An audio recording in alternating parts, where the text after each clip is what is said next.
Hello dear friends, कैसे हैं आप सब? कैसी चल रही है आपकी प्रिपरेशन? आज हम डिस्कस करने वाले हैं गेट 2021 के इलेक्ट्रिकल इंजीनियरिंग के कंट्रोल सिस्टम्स के सॉल्यूशन के बारे में।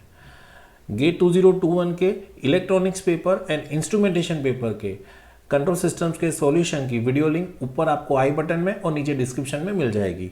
ठीक है, so let's start. So this is our first question.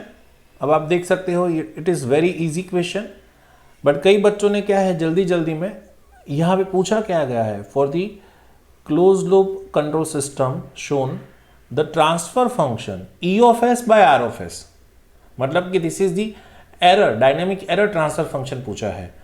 ठीक है, सो हमें क्या फाइंड करना है, this is the error signal and this is the reference input signal. So the right answer is C. So C is the right answer which is 1/1 plus GH। अब ये कैसे आता है, थोड़ा सा हम यहाँ पे सॉल्यूशन इसका फाइंड कर लेते हैं। सो आपको पता है E of S that is the dynamic error, तो ये E of S का इक्वेशन आपको क्या मिलेगा, अगर मैं डिनोट करता हूँ, let's say this is the feedback signal, this is F of S, है ना। सो ये जो E of S है वो मुझे मिलेगा R of S minus f of s, right? Now r of s is there. What is f of s? So f of s is h of s into c of s, h of s into c of s, clear? और आपको पता है कि what is c of s? So c of s is g of s into e of s. So ये आपको क्या हो जाएगा, g of s into h of s into e of s। तो अब आप क्या करोगे, ये E of S है, यहाँ पे E of S है, तो if you combine this two term तो आपको फ्रॉम दिस आपको E of S by R of S क्या मिल जाएगा। So E of S by R of S आपको मिलेगा 1/1 plus G of S that is the forward path transfer function and H of S that is the feedback path transfer function. So this is called error transfer function। बहुत ही easy था। Now let's see the second question। अभी ये 1 mark का question है, but अगर आपको इसके डायनामिक्स पता नहीं है, this is the series RLC circuit और you are taking voltage across the capacitor. अब पूछा क्या गया है, the Bode magnitude plot for the transfer function V0s by VI of S for the circuit is as shown. यहाँ पे आपको उसका मैग्नीट्यूड प्लॉट दिया है। The value of R is round off to 2 decimal places, मतलब कि देखो आपको यहाँ पे L जो है वो 1 मिली हेनरी दिया है, ये जो कैपेसिटर है वो दिया है 250 माइक्रोफेराड है। आपको फाइंड करना है R। तो हमें पता है हम कैसे आगे बढ़ेंगे, बहुत ही आसान तरीका है। अगर हम इसको इम्पीडेंस फॉर्म में लिखते हैं तो कैपेसिटर को हम इम्पीडेंस फॉर्म में कैसे रिप्रेजेंट कर सकते हैं, दैट इज 1/CS। इंडक्टर है तो उसको LS लिख सकते हैं, और रेजिस्टेंस है तो उसका इम्पीडेंस फॉर्म रेजिस्टेंस R ही होता है, सिर्फ R। तो अगर हम ट्रांसफर फंक्शन फाइंड करते हैं या तो फिर वोल्टेज डिवाइडर अप्लाई करते हैं अक्रॉस दी कैपेसिटर, तो एज पर दी वोल्टेज डिवाइडर हम बोल सकते हैं एज पर वोल्टेज डिवाइडर आपको क्या मिलेगा, voltage across capacitor that is V0 of S, वो आपको क्या मिलेगा, that is the impedance of capacitor that is 1/C of S divided by total impedance, मतलब कि R plus LS plus 1/CS into input voltage that is VI of S। तो इसके ऊपर से आपको जो ट्रांसफर फंक्शन है T of S वो तो क्लियरली मिल जाएगा। वो क्या मिलेगा, अगर मैं C of S को नीचे ले लूँ तो ये मिलेगा 1/, ये होगा 1 प्लस RCS प्लस ये क्या हो जाएगा LCS², राइट। अगर इसको मैं टाइम कांस्टेंट फॉर्म में लिखता हूँ, इसको अगर मैं प्रॉपर एक टाइम कांस्टेंट फॉर्म में लिखता हूँ तो you can say this is the time constant form, right. But अगर इसको मैं S² प्लस समथिंग समथिंग के फॉर्म में लिखता हूँ तो ये मेरा जो T of S है वो कैसा दिखेगा, यहाँ से LC कॉमन निकलेगा तो ऊपर आएगा 1/LC डिवाइड बाय ये हो जाएगा S² प्लस यहाँ से LC से डिवाइड करोगे तो आपको यहाँ मिलेगा R/L इंटू S प्लस यहाँ पे होगा 1/LC।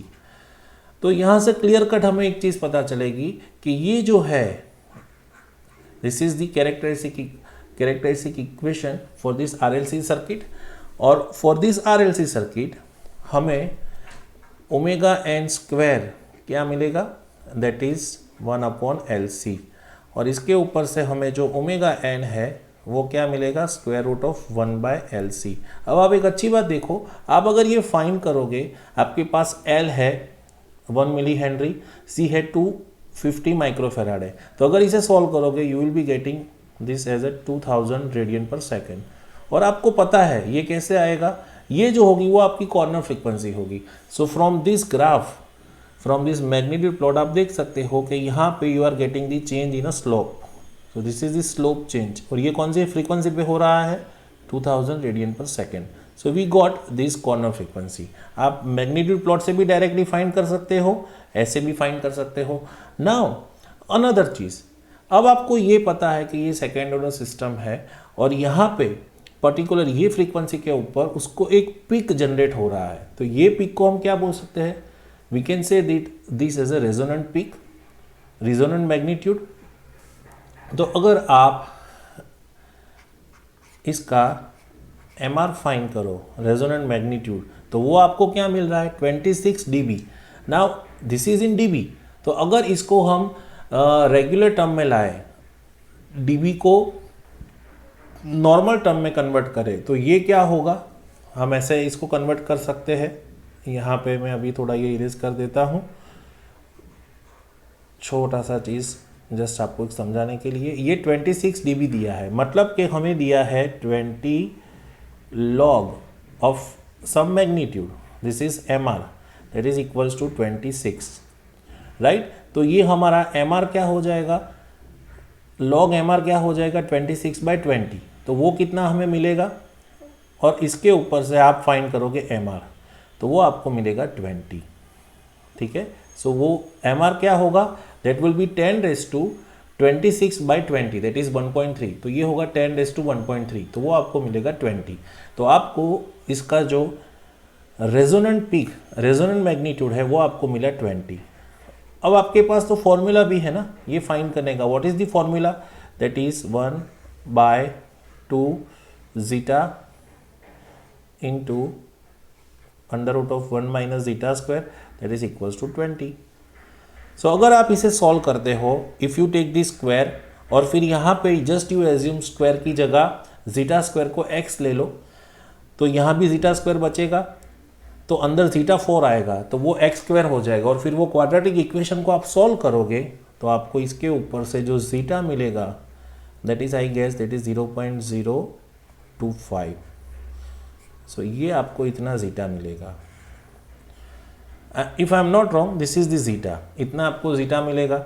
अब आपके पास देखो क्या है, ये कैरेक्टरिस्टिक इक्वेशन है ना, you have this characteristic equation. अभी ये कैरेक्टरिस्टिक इक्वेशन में you know this factor, what is this factor, this is 2 zeta ω_n। So आपके पास है 2 zeta, and what is the ω_n, that is 2000, that is equals to R/L, right. Now you have zeta, you have L, तो you can find R ना। So चलो करते हैं। So this is 2 into this is 0.025 into this is 2000 equals to R, what is L, L is 1 milli Henry, so this is 10⁻⁻3। so if you simplify you will be getting R, आपको क्या मिलेगा, ये 10⁻³ से ये cancel out हो जाएगा, सो 2 2 ज़ा 4, और आप अगर आप इसके साथ करोगे सो 25 4 ज़ा 100, तो you will be getting 0.1 ohm। So R equals to 0.1 ohm is tentatively right answer for this question, so this is 0.1 ohm, बराबर। चलो आगे बढ़ते हैं। So this is quite easy, है ना। अगर आप ये फाइंड नहीं करोगे तो भी आपको ये सर्किट से ये देख के आपको पता चल जाएगा। Now let's go ahead. अब इंटरेस्टिंग चीज़ देखो, ये क्वेश्चन नंबर 20 था, ये क्वेश्चन नंबर 11 था। आपको पता है कि क्वेश्चन जब 25 तक रहते हैं तो वो 1 मार्क के रहते हैं, तो इसका कंट्रीब्यूशन 1 मार्क का ही है। Now interesting cheese, this is question number 46, तो ये ऑब्वियसली 2 मार्क का रहेगा। तो अब इसमें क्या पूछा है, consider a close loop system as shown, यहाँ पे एक क्लोज लूप सिस्टम दिया है ये, where GP of S, this is the plant, तो plant transfer function is this is a plant transfer function and gc of s equals to 1, this is the compensator transfer function, मतलब कि इसका operating gain 1 है। For a unit step input the output response has damped oscillations, मतलब कि the system has some damping. तो अब हमें क्या पूछा है, the damped natural frequency is, it is very easy ना, वेरी ऑब्वियस। आपको क्या फाइंड करना है, you need to find here omega D, that is the damped natural frequency. तो वो कैसे मिलती है, omega N under root of 1 minus zeta square करके। सो ये ओमेगा डी फाइंड करने के लिए you require omega N and zeta. So definitely for this system आपको कैरेक्टरिस्टिक इक्वेशन मिल जाएगी। What will be the characteristics equation, characteristics equation, ये close loop system है, उसका कैरेक्टरिस्टिक इक्वेशन क्या मिलेगा, 1 plus gc of s into gp of s. Now see your h of s is 1, that's why I am not writing here equals to 0. So ये हो गया 1 plus, now gc of s that is the 1, operating gain is 1. So what is gp of s, that is 14.4 divided by s, this is 1 plus 0.1 s, that is equals to 0। तो अगर आप इसे simplify करते हो तो ये आपको क्या देगा, this is 0.1 S square plus S plus 14.4 that is equals to 0। So from this, अगर दिस इज 1/10 तो आप 10 से मल्टीप्लाई कर दो पूरे इक्वेशन को, तो ये हो जाएगा S square plus 10s plus 144 that is equals to 0. So this is your characteristic equation. अब ये characteristic equation के ऊपर से you can easily identify what is your omega n and what is your zeta. So यहाँ से आपको omega square n क्या मिलेगा, that is your 144. So इसके ऊपर से what is omega n, what is the square root of this term. So if you solve this, आपको omega N है वो 12 मिलेगा, that is 12 radian per second.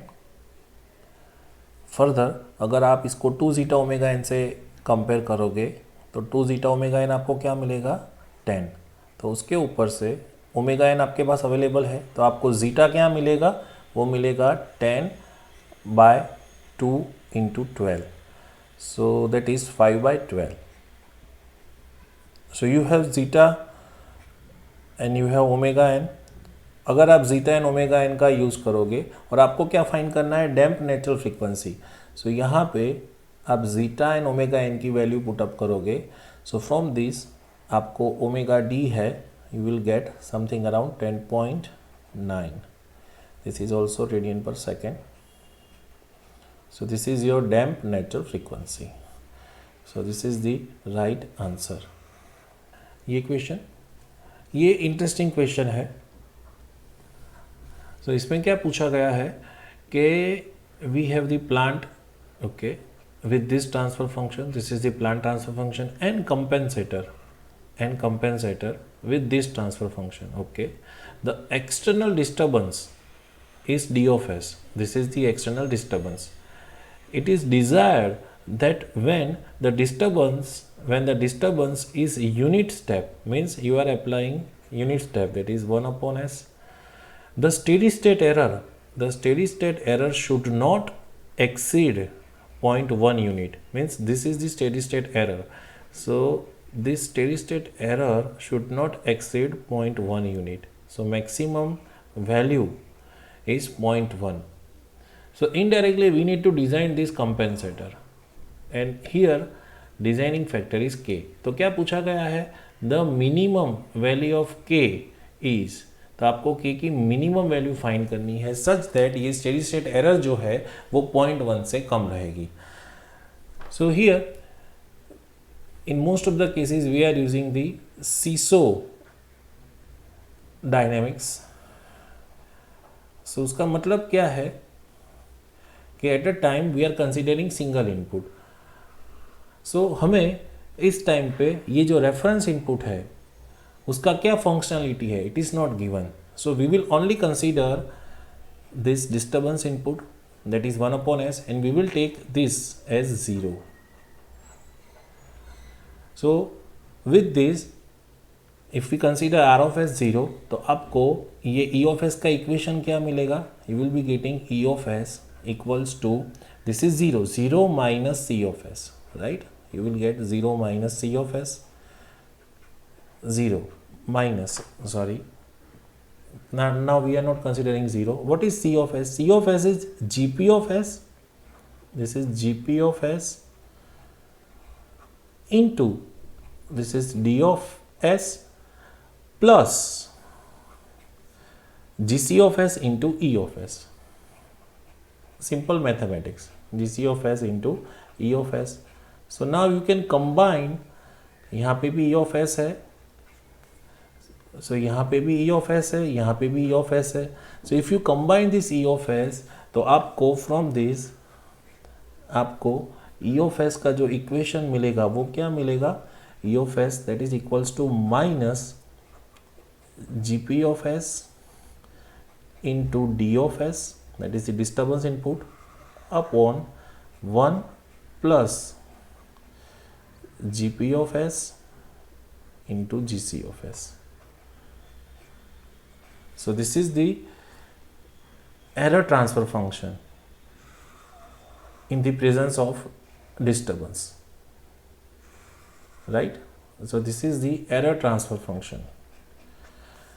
अगर आप कॉल बैक करें फर्स्ट एग्जाम्पल को तो यहाँ पे क्या पूछा था, this is the error transfer function, but किसकी प्रेजेंस में, in the presence of set point, और यहाँ पे हमें क्या पूछा गया है, error transfer function in the presence of disturbance, right? So this is the error transfer function. अब हमारे पास क्या फाइंड करना है, हमें फाइंड करना है steady state error. So we know the formula, we know जो ESS है steady state error, that is limit s tends to 0 e of s.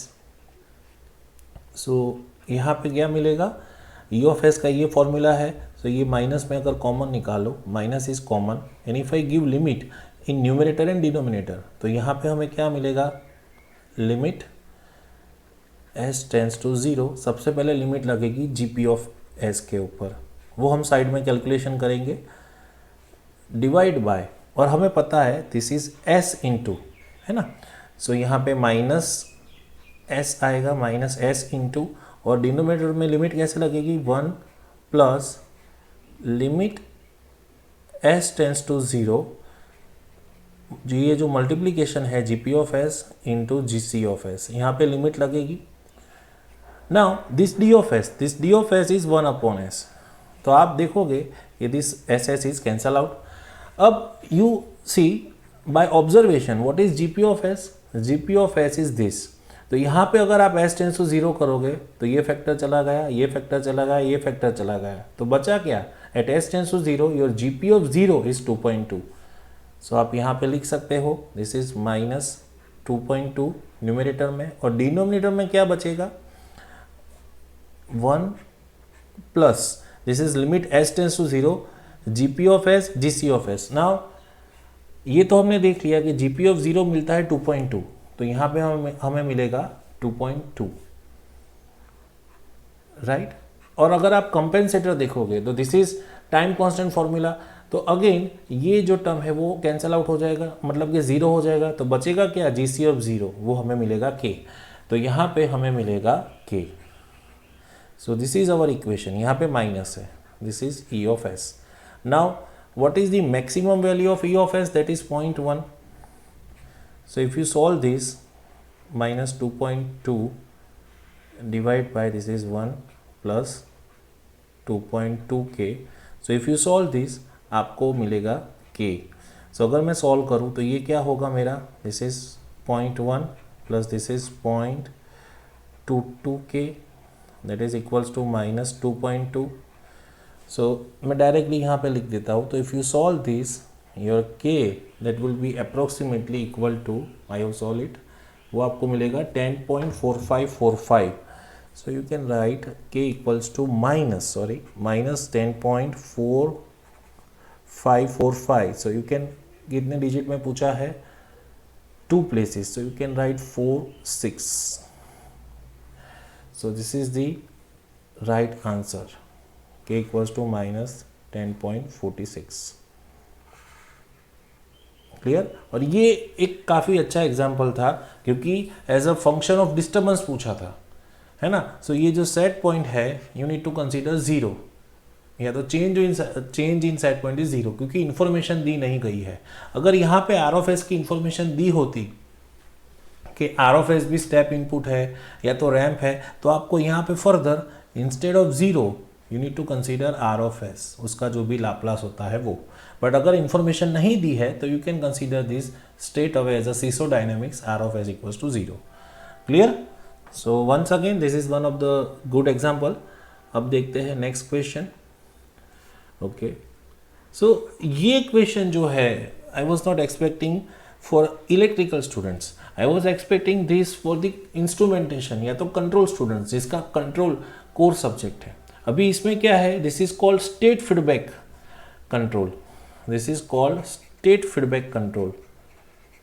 State feedback control मतलब क्या है कि आपको जो स्टेट स्पेस में जो स्टेट्स मिलते हैं, आप वो स्टेट को एज अ फीडबैक वेरिएबल लेते हो और उससे आप कंट्रोलर डिज़ाइन करते हो. जनरली हम क्या करते हैं, आउटपुट फीडबैक सिस्टम यूज़ करते हैं. मतलब कि जो आउटपुट होता है y या तो कुछ भी है c, उसका फीडबैक लेते हैं और वही फीडबैक से एरर जनरेट होती है और फिर हम PID कंट्रोलर लगाते हैं या लीड लैग कंपेंसेटर लगाते हैं. बट इन दिस केस देखो आपको क्या पूछा है, आपके पास है ये dynamics x dot equals to minus x plus u, ये स्टेट डायनेमिक्स है और आपका जो y है वही x है. And this is the first order system. अब आपको क्या पूछा गया है, where x is the state variable, u is the control input and y is the control output. अब you need to take u equals to minus kx, मतलब कि इसका जो स्टेट है उसका फीडबैक लेके उसको कंट्रोलर गेन कैसे मल्टीप्लाई करते हैं, that is called the control law, where k is the controller gain. मैंने जैसे आपको बताया. अब आपको क्या करना है, to place a close loop pole at -2 the value of k is. देखो ये बहुत ही इंटरेस्टिंग चीज़ है. अब आपको यहाँ पे क्या पूछा है, आपको u equals to minus k x control law use करना है और उसके ऊपर से k फाइंड करना है. इन विच सिचुएशन, जहाँ पे आपका जो क्लोज लूप पोल है वो -2 के ऊपर आपको मिले.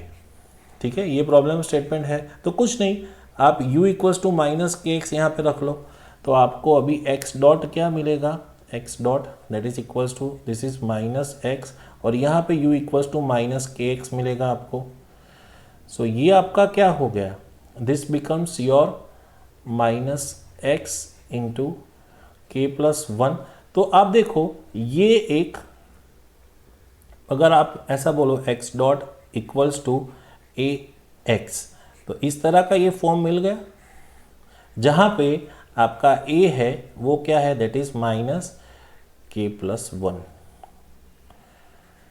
अब आपको पता है कि अगर आपके पास x dot equals to A x है तो इसका कैरेक्टरिस्टिक इक्वेशन क्या मिलेगा, या तो इसके रूट्स या तो इसके पोल कहाँ कैसे मिलेंगे. तो हम करते हैं generally SI minus A that is equals to 0. तो अब आप देखो यहाँ पे तो ये फर्स्ट ऑर्डर सिस्टम है तो आपका सिंपल हो जाएगा. ये हो गया S, I की जगह 1 माइनस A की जगह आपके पास क्या है, A की जगह माइनस के प्लस 1, तो ये हो गया plus k plus 1 that is equals to 0. अब आपको ऑलरेडी S की वैल्यू दी है दैट इज -2, तो this is -2 plus k plus 1 equals to 0. So if you solve it आपको के क्या मिलेगा, के equals two plus 1. So k equals to 1 is the right answer. So this is very simple. और अगर आपको this is called SFC, state feedback controller. अगर आपको SFC के बारे में थोड़ा डेप्थ में जानना है तो प्लीज़ कमेंट बॉक्स में नीचे बताइए. We will prepare a separate video on this state feedback controller. जो मॉडर्न कंट्रोल सिस्टम्स है स्टेट स्पेस मेथड, उसका एक्सटेंडेड वर्जन है, आगे का वर्जन. जो कंट्रोल इंजीनियर्स होते हैं इनका ये कोर सब्जेक्ट्स, ये तो कोर टॉपिक रहता है. ओके, सो देखो ऐसे ही सॉल्व करते करते we finish the control system solution for GATE 2021E. और हर बार मैं जैसे कहता हूँ वैसे ही please like share and subscribe our channel. Also अगर आपको कोई डिफ़िकल्टी है तो नीचे कमेंट बॉक्स में बताइए. और इसी तरह से हार्डवर्क और मेहनत करते रहिए, है ना.